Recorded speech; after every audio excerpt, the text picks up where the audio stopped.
This is Lee Nichols in Enugu, Nigeria. The date is August 5th, and we have the pleasure and privilege of being in the office of Barrister Udegbunem Anya, who was a barrister and also one of the early, maybe even one of the original authors of what has come to be known as Onitsha Market Literature.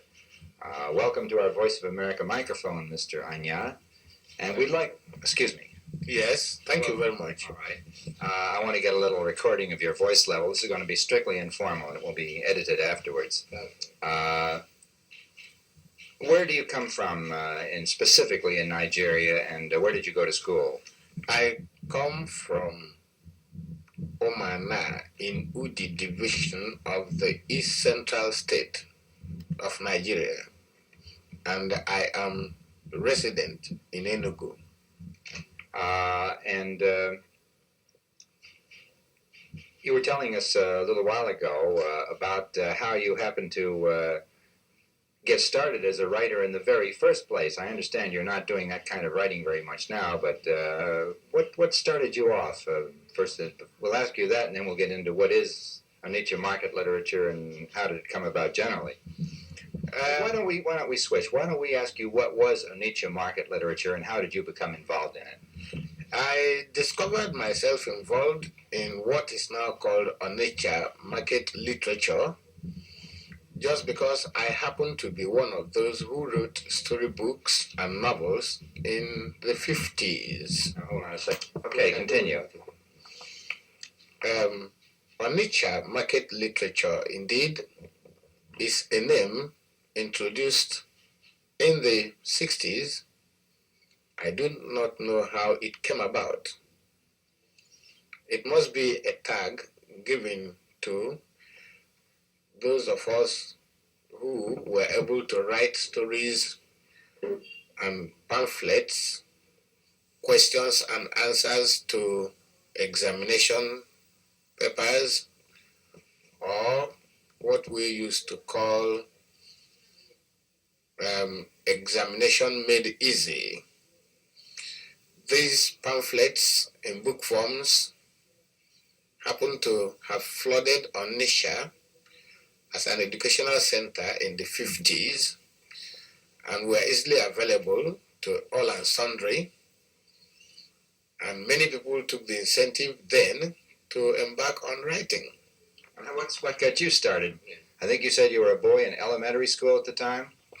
Oh, not elementary school. What is known then as secondary school. After the primary school, you get into a secondary school. I was in class 4.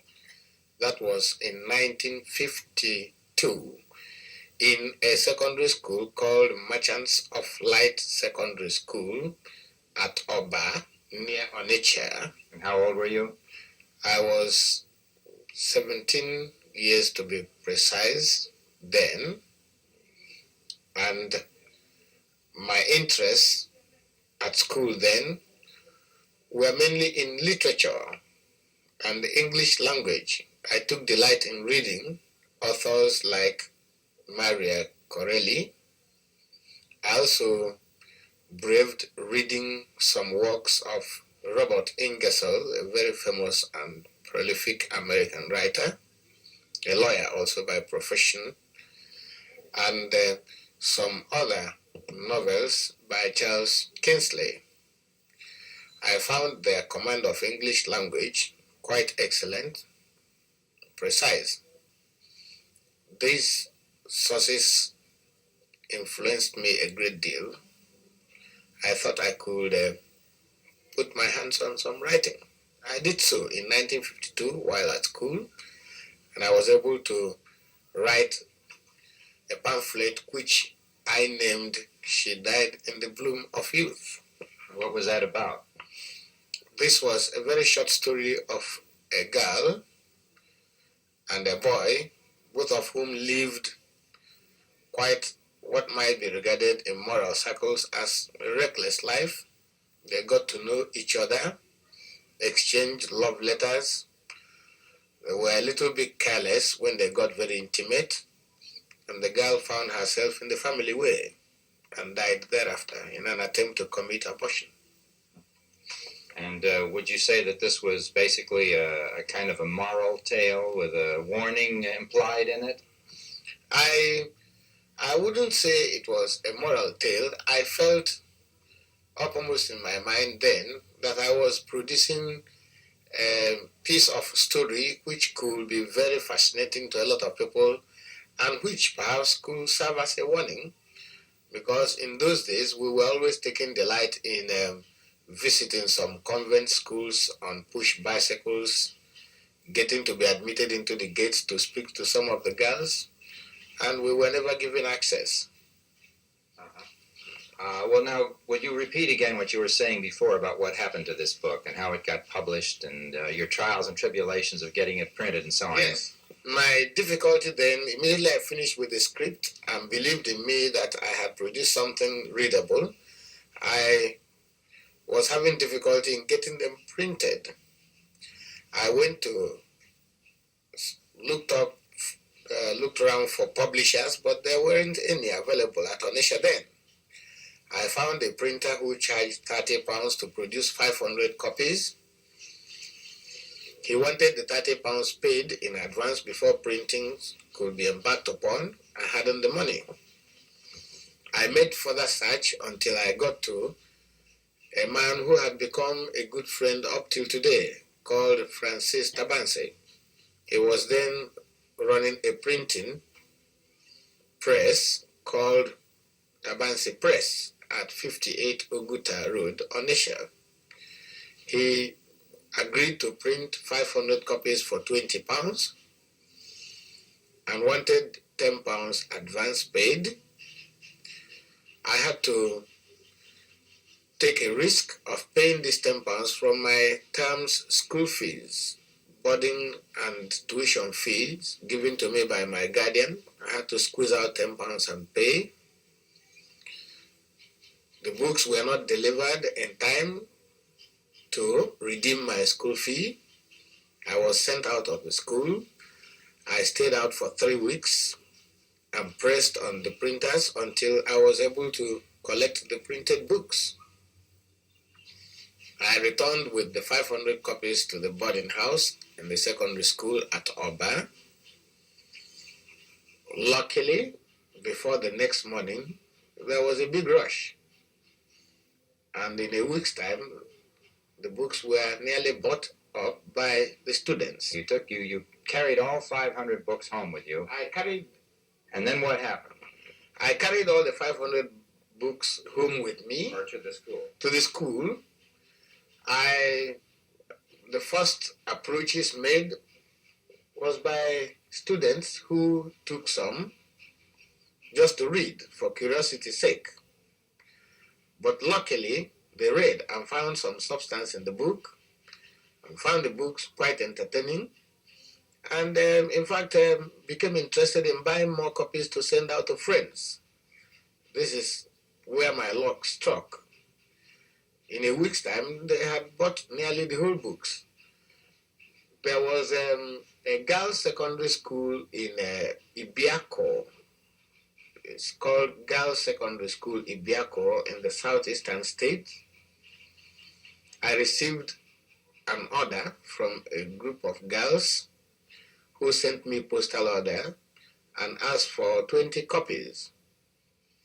I remember very vividly I sent these 20 copies to the school, but the copies were impounded by the principal, who wrote back to my own principal complaining that I had published, or I had sought to publish to her own students, some immoral publications.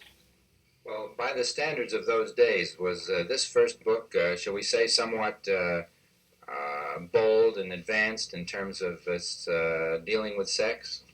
I would say that at that time it was a bold attempt at expounding or writing on sex, and it was never acceptable to the circle then, especially in institutions of higher learning or in missionary institutions where morality was in fact the order of the day. But it was certainly of great interest to the young people. They flocked to it. The young people flocked to it because it was a revealing essay on boy and girl relationship as it used to exist in those days. A lot of risks were taken by boys and girls to be more intimate with each other. And this at times they did, and in doing so, without the knowledge or without the parents or the principals knowing about it, they ran a lot of risks. Now, did anything happen to you as a result of this book other than selling? You sold the 500 copies, I take it, and were able to repay the money. I was able to repay my school fees, and the Tabansi publishers had to buy off the original manuscript, and then were in a position, having been convinced that it had a market, they were in a position to print so many thousands each year, and it continued selling up till now. Up till now? Up till now. Up till now. I'm in fact embarking on revising that particular book, my pioneer book, to make it bigger in volume and be able to give it a final polishing, at least within my own standard of the English language today. Did you suffer any kind of penalties after this teacher or this principal of the girls' secondary school complained to your principal? No, none whatsoever, because my principal was in fact delighted in seeing what I did. In fact, I was made the librarian because of my efforts. The very following year, 1954, I was able to write Matter of Life and Death, which is also a story of a girl who waited patiently for a boy who promised her marriage, and the boy went abroad to the United Kingdom to study engineering, and instead of coming home or keeping to the agreement or to the promise to marry her, the boy, quite surprisingly, married an English woman. But this girl did not give up. Incidentally, at the time she never hoped for it, another youngster came his way, a lawyer, and people who see this book will see my concluding paragraph. I said this was a time she found a lawyer, a better profession than the bridging of the Niger, which is the preoccupation of the engineer.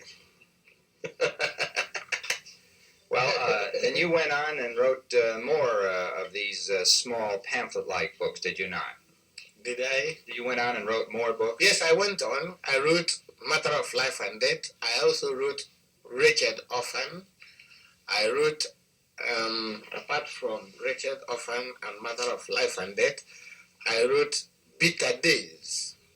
There are 5 in number. I can't remember the other lot, but I'm trying to compile 5 of them into a readable volume now in purely modern English language. I want to ask you a couple of questions about the Onitsha Market Literature in general, but first about your own particular books. First of all, they're quite small pamphlet-like books, as I think much, if not all, of the so-called Onitsha Market Literature was. They were maybe about 6 inches wide by 8 inches high, little pamphlets printed on very, very cheap paper, almost like newsprint, and with rather plain covers, numbering maybe 50 to 100 pages, seldom more, if I'm not mistaken. And how was the language in these books now, including your own? My understanding of Onitsha Market Literature is that many times the language was quite crude. In a sense, yes, depending on the basic attitude of the writer. Some writers have in their inner mind the intention of writing for money, and that is why the market was highly flooded at that time. To write anything imaginable, believing it will sell. Some were embarking on producing what they called answers to examination questions. And because the bid for education then was quite high in Onitsha area, everybody was inclined to buy in order to pass examinations. Strictly speaking, from my own personal point of view, what in fact controlled my volume was the cost of printing. There were no publishers as such as we know them today.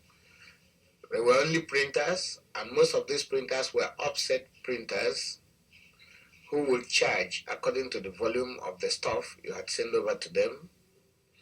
And the larger the volume, the more the cost. I remember when I wrote Matter of Life and Death and I brought it to the publishers or the printers, because they mixed themselves up at that time. You never know who was publishing or who was printing. I was forced to concise this book into nearly half of what it should be, and I had to re-embark on the whole text and precise them where I wanted perhaps to dwell on feelings and general philosophies of my thoughts, or where, like in a novel, you have random rambles to make up for a stretched thought. I had to abridge them considerably in order to make it acceptable to the printer. Did you what did you make money on these books, and what did you do with your education? Did you make money and go on, or how did it work out financially and educationally? I enjoyed writing and publishing. I enjoyed having people say, "Oh, we enjoyed your writing," and the English language and the command, the what I might regard as the way in which my thoughts were clearly brought out to the reading public. At that time, I hadn't grown to a stage of being very conscious of making money. I would say the person or persons who benefited adequately from my writings were the publishers then, because I was only satisfied with being paid off and the publisher taking the manuscript to publish as often as he liked. In other words, you got paid for the manuscript, and they're the ones that reap the profits on the total sales. You got no royalties on the number of books sold. I didn't know royalties could be kept as such until now. And in view of the very cordial relationship between me and the publisher, I have been able to redeem nearly all these books on the grounds that I was embarking on rewriting them, remodeling them, and perhaps if I succeed in doing it, I could get into fresh terms with the publishers. But before then, I was only satisfied with being paid like £50 or £100 outright sale of the copyright. Did the money enable you to do anything that you wouldn't have been able to do otherwise? Yes, by all means. The money enabled me to think ahead. It enabled me to satisfy my parents that I wanted, and it was easy to finance my further education.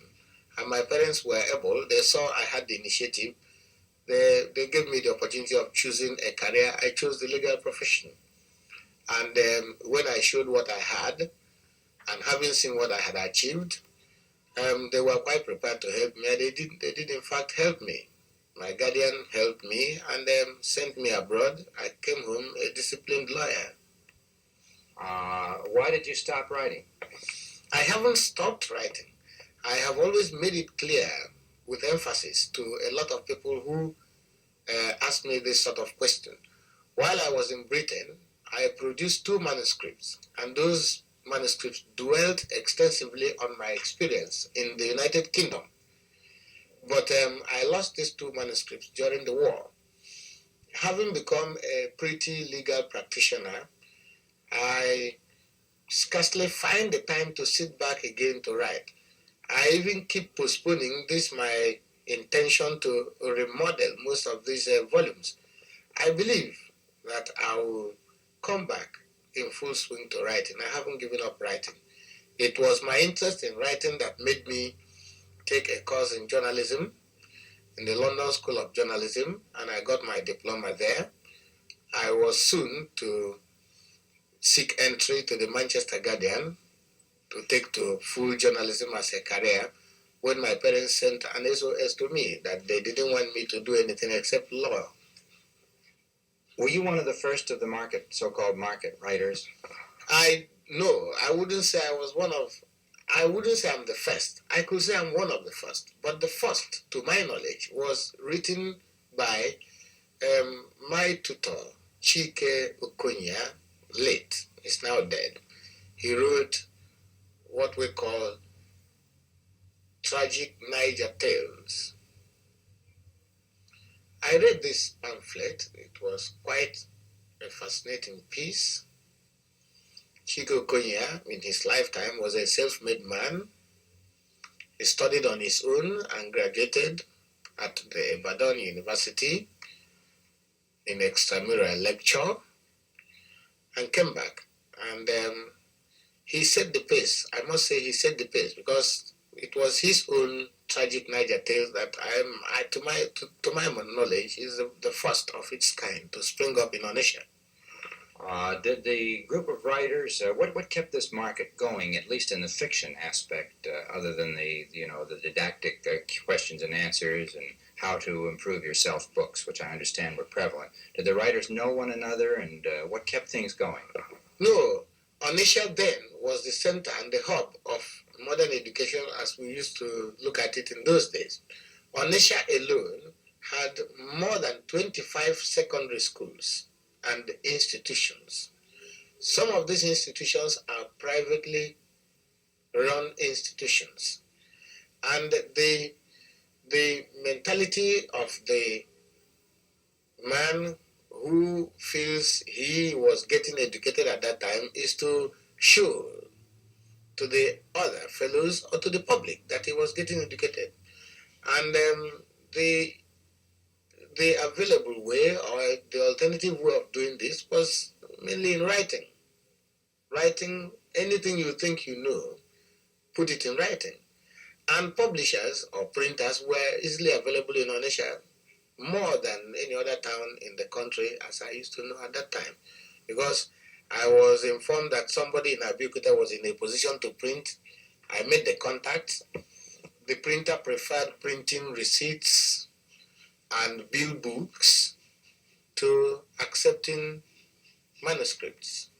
So I would say that what in fact produced this Onitsha Market Literature was we had the manpower in the writing aspect, we had also the manpower in the printing aspect. Do you think that this market literature influenced the public in general and the future of literature in Nigeria? Yes, quite considerably, because most intellectuals who were coming home from the United States, to mention a few, Dr. Nnamdi Azikiwe, Dr. Chike Obi, Dr. Ogueri, late Maze Mbonu Ojike, and a good others who were coming home after having their further education in the United Kingdom, United States, and other countries of Europe, they always delighted in coming to give public lectures in Onitsha.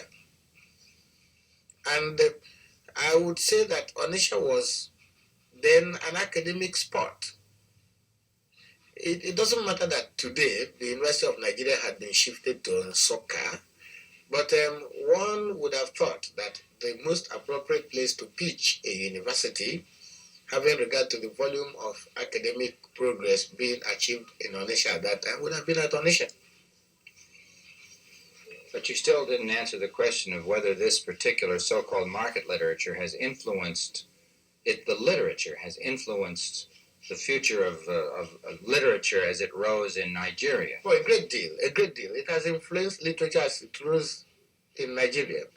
Because when we survey some other modern writers, like C.O.D. Ekwensi, Chinua Achebe, and the establishment of firm of publishers in the modern sense, Nwankwo Ifejika or Nwabife and Company, all these groups or persons or institutions derive their inspiration from Onitsha and Onitsha Market Literature.